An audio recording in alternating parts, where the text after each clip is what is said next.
So after going on a little bit of a run yesterday, we were able to hit Diamond 3. However, playing today, the first 3 matches in D3 were all losses, meaning we instantly got demoted right back down to Diamond 4.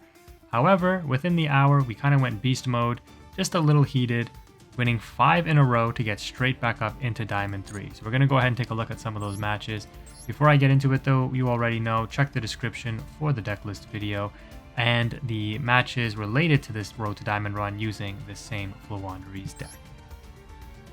Alright, to start things off, surprisingly enough, we actually won the coin toss. However, our hand needs to be unbricked with the Pot of Duality, so that's not a problem. And then the opponent decides to Ash it though, so that's not great. Now I really can't play. I just set Book of Moon and set Dreaming Town and pass turn.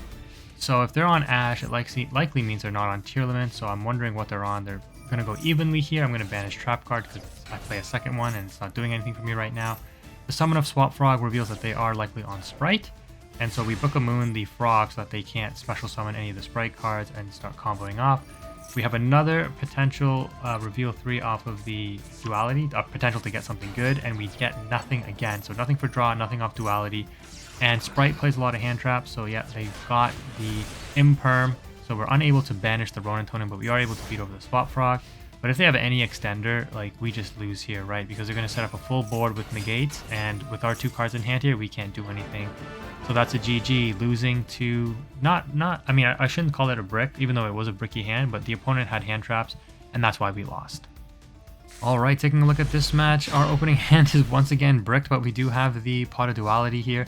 And we are going first, surprisingly enough. So off the Duality, Book of Moon, Eaglin, and Empin. Okay, so we can grab the Eaglin. The bad thing about this is now the opponent knows what you're on, and I still can't play. So I just have to pass turn, hoping that the evenly matched can do something. And at this point, the opponent is going to likely OTK me, because Book of Moon will not be enough to stop them before they can OTK. And, you know, if I could survive a battle phase, I could evenly matched, but the odds are that I'm not going to, because when you start Planet, it's pretty much GG's. The 500 boost across the board is like insane, so they're gonna go basically full extension with every single tier name in terms of getting their fusion monsters on board, and this already is like 8,000 damage, so I just decided to scoop and not wait for the opponent to kind of activate more plays. So nothing we can do there. Brick twice in a row, going first. That feels really bad. So one of the reasons I can really dislike simulators is I think that, you know, there obviously is an algorithm for the game to prevent you from winning or losing too much. And, you know, after bricking twice in a row going first, we lose our coin toss in this match. And of course, we're going up against Adamancipator. No shifter, which does stop them. But even I would rather go up against Tearlaments over this, because I can't break these boards anymore post Tearlaments with Floowandereeze. They do get a Kelbeck and a Yugioh in the opening hand of 60 cards. And they know what we're on now. They mill our deck for 5. So that's not great. They're going to be able to go full extension into the Granite and bring the Adamancipator Researcher, which means they already have Block Dragon in hand, sure enough. They've already sent it to the graveyard. So yeah, we can't break these boards without playing Dark Ruler anymore, which we did play prior to Tearlaments, but since Tearlaments came into the format, we cut the Dark Ruler because we needed the D-Fissures, right? So it makes our going second matchup a lot worse against decks like Sprite and Adamancipator, which rely on setting up big boards turn 1 and you not being able to break them. I actually have a short where I show how I broke a huge Adamancipator board that had like 7 interruptions with a Dark Ruler and evenly matched, and the opponent scooped, right? So without that, you can't really do much. They are bringing a lot of materials to field though, and the opponent was taking a really long time. You'll see here that, you know, they go into Asa, they go into Researcher, and then they link off into Elf. Yeah, they're just, I don't know what they're really doing. They're just cycling through resources here. They get rid of another monster negate, but they still have 4 monster negates, so they probably weren't even worried. They search out another Guardian here, and then they go into Borreload and banish the Asa instead of equipping it to Borreload to bring back Block Dragon, because I think they were running really low on time and they were just trying to get out their necessary monster. So they get out the Chen Yang, they bring back out Block Dragon and link off to Borreload after they realize they messed up, I guess, and goes into IP. So the opponent has Elf Interruption, level 2 that they would bring back is just one of the Adamancipator cards, which doesn't do anything, I don't think, when it's summoned. They would be able to activate it on their turn, though, to reveal cards and special summon. But they do have an IP Masquerena interruption. They have 4 monster negates. They have a banish from grave and field if a card gets banished, and they have an Omni negate in Baron. So Dark Ruler would do wonders here, as well as a second evenly matched. So I draw for turn. I wasn't thinking. I was kind of just frustrated. I'm like, really? I drew another Extravagance. I should have activated Prosperity, because that if that baits out the Baron negate, that's great. I evenly matched, and they probably keep Appaloosa, and I lose anyways. But at least digging, or if they let Prosperity resolve, I have to dig for an evenly matched, and because I have to activate 2. First one gets negated by Baron, I activate the second one, they keep Appaloosa, right? Because again, they know what I'm on. They know to keep the Appaloosa, because Appaloosa is a good interruption against Fluandrees. Off of the Extravagance, they opt to chain the Mech Knight and or chain IP, sorry, to go into Mech Knight. And if you look here, I actually drew all 3 Pot of Extravagance, which is absolutely crazy, because I had another match earlier on, you probably remember if you watch my videos, where I fought Adamancipator, I went second, I could have won, but I literally drew all 3 Pot of Extravagance against that Adamancipator player as well. So yeah, my hand kind of remained technically bricky, definitely bricked with the Appaloosa still on field, so there's nothing we can do, and we just resign there because we drew Shifter and another Pot of Extravagance off a Pot of Extravagance after drawing Pot of Extravagance for turn and then opening a Pot of Extravagance as well. Like, the odds you draw all 3 in that sequence is so low, but the fact that it's happened to me so many times, again, really makes me question the algorithm in Master Duel. So let's get on to the wins though. Alright, so since getting demoted back down to Diamond 4, I hopped right back into a match because I was a little heated, and it's usually not a good idea to do that. You definitely want to make sure you go into duels with a cool head, but I was a little frustrated that, you know, I bricked and then went up against the deck that I know I can't break the board for going second anymore, where I used to love going up against those decks going second because I had so many going second cards to break their boards. Anyways, the first match is once again losing the coin toss, going up against heroes, and you know, the frustration just continues building. You're losing your coin tosses and you're like, here we go again with this. The opponent, after doing all that extension, kind of has no further extension plays that are relevant, so they actually go into Baguska, which again is a huge problem. They don't know we're on Fluandrees, or they shouldn't, unless, I don't know, maybe they watch my videos and don't recognize the name or something. But I'm not feeling too bad because, again, I have the Pot of Prosperity that I'll probably use. Or do I use Extravagance? Why do I use Extravagance again? Why am I drawing these at the same time, and why am I using Extravagance first? Okay, it actually worked out because the opponent Ash Blossom, so that's good. But we can definitely dig for a Book of Moon to flip this face down with the with the Prosperity, but the opponent opts to banish it, which leads me to believe that this is I don't know, like some kind of really important interruption. But we're going to go ahead now and activate Prosperity for 6 to reveal Terraforming, which is probably what we're going to take.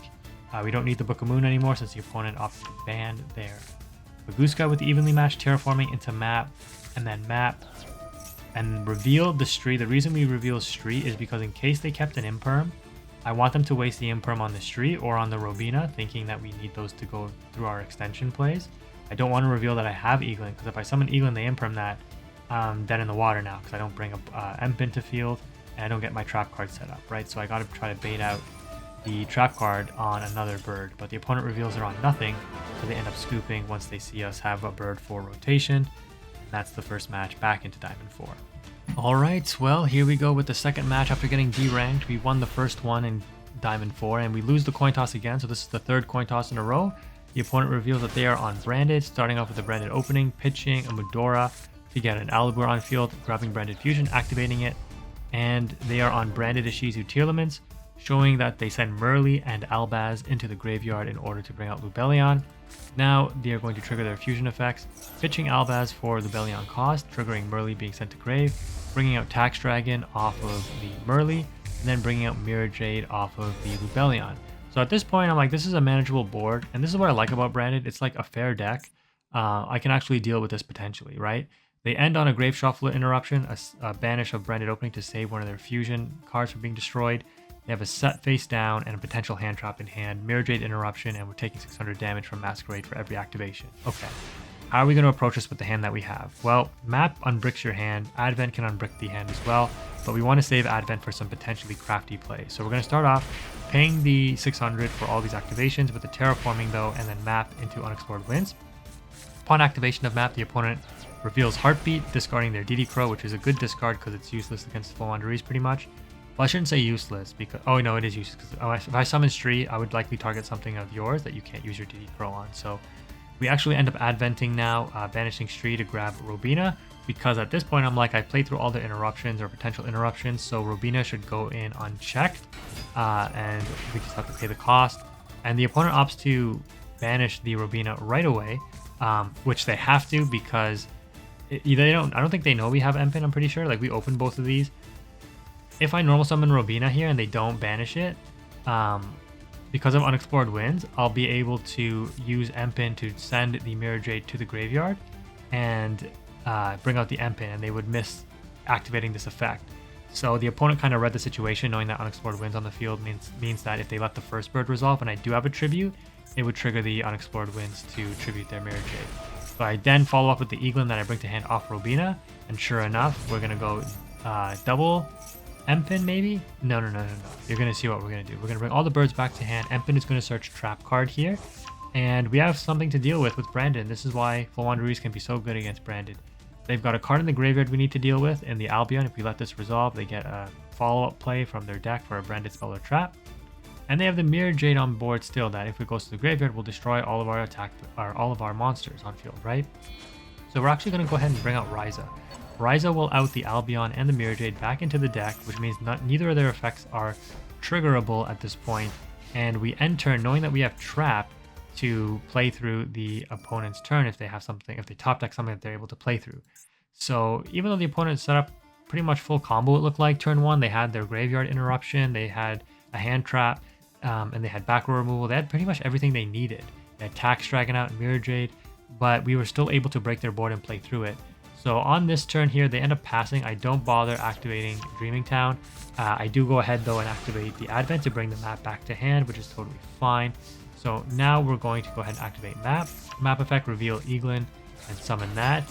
And banish the Toucan off map. We bring Toucan back, and the plan would be to get out the Toucan to bring back the Empen, right?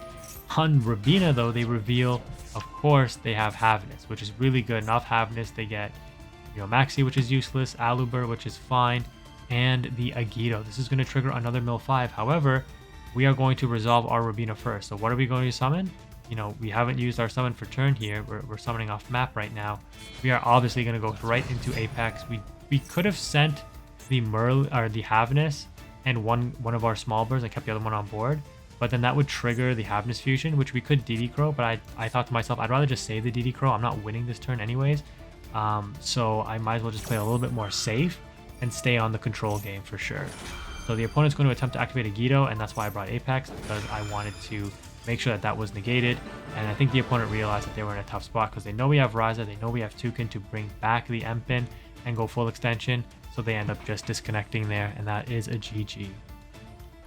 Are you keeping track? This is yet another coin toss loss. That's 4 in a row.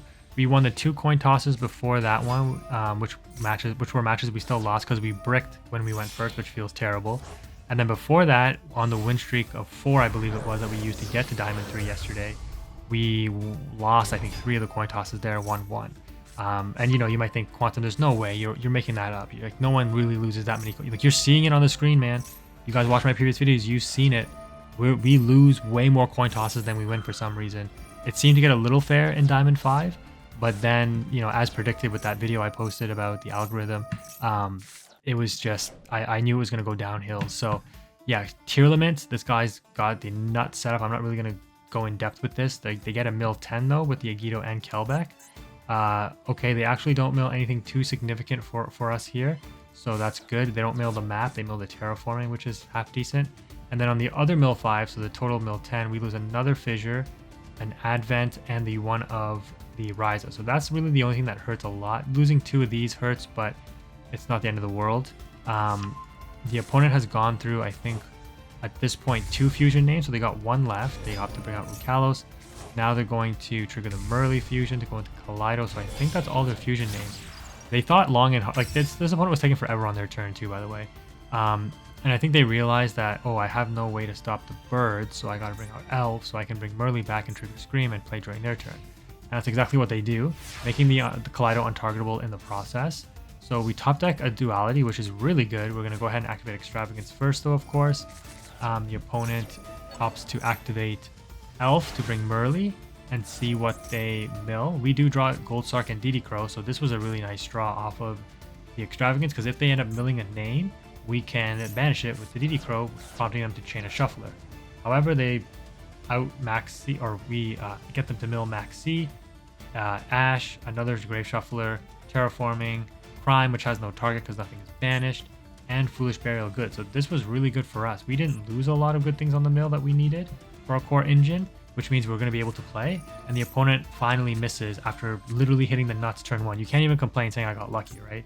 Like they literally milled 10 and then got full kick Kalos extension, have Scream and everything else set up. Like the opponent was pretty much in a really good spot. The only saving grace here is that they didn't have like Stein milled to bring back with Elf and bring out Exterio. So but anyways, before we go ahead and continue on, we activate Duality, and I believe we took the M-Pin. There is a case to be made. The opponent knows I'm on Floowandereeze now, I believe, that you should, yeah, because they milled 10. You should probably go Gold Sark first and then Pot of Duality just to thin your deck out by an extra card. It's not too much of a big deal though. We're going to go ahead and banish Robina, of course, with Gold Sark, normal summon Eaglin, and bring back Robina. And Eaglin is going to bring out Apex Avion. So now we're going to go ahead and double tribute for M-Pin by sending the Elf off of Unexplored Winds, as well as our small bird to grab the M-Pin. The opponent's going to chain a Shuffler for some reason, targeting 3 of their cards that are just going to be returned and don't have any actual effects. They don't have Planet on field, thankfully, so nothing gets popped. They didn't special summon a Teal'c's name, so nothing gets spin back by the Kaleido. So we're relatively okay right now. We're going to go ahead and grab Map, and then the opponent, I think, realizes that it was GG's, and they just end up resigning, or connection failed.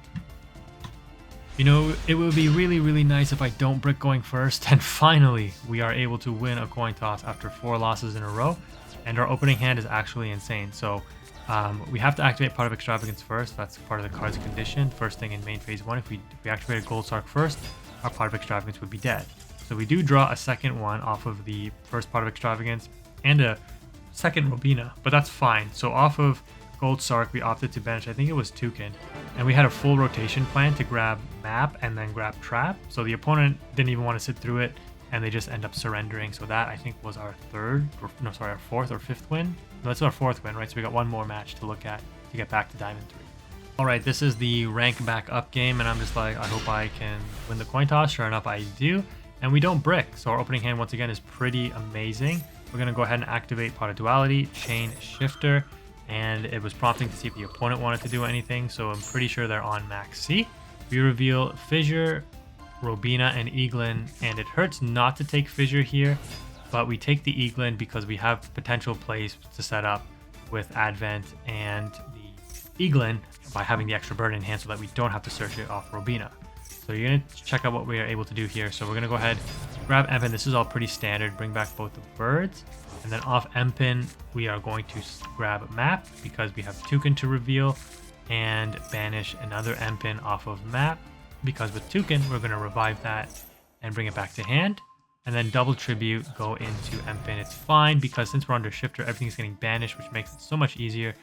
During my opponent's turn, I can bring this Toucan back, bring back the M-Pin off the Toucan, and then use Unexplored Winds to tribute for the opponent.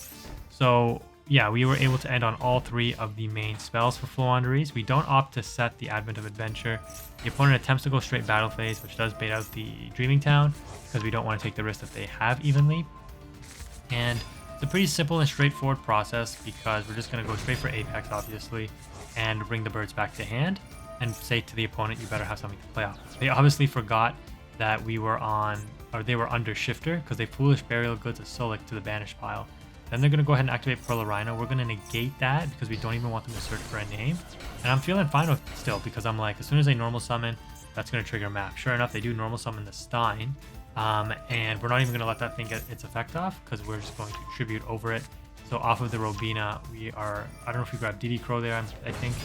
But yeah, we're going to use Unexplored Winds to tribute off the opponent's card, as well as our own to bring back out Apex. With I think 2 or 3 cards left in their hand, they have to play through another Apex negate. And yeah, during our turn, we just like OTK them pretty much. So they end up just resigning. That's a GG for them.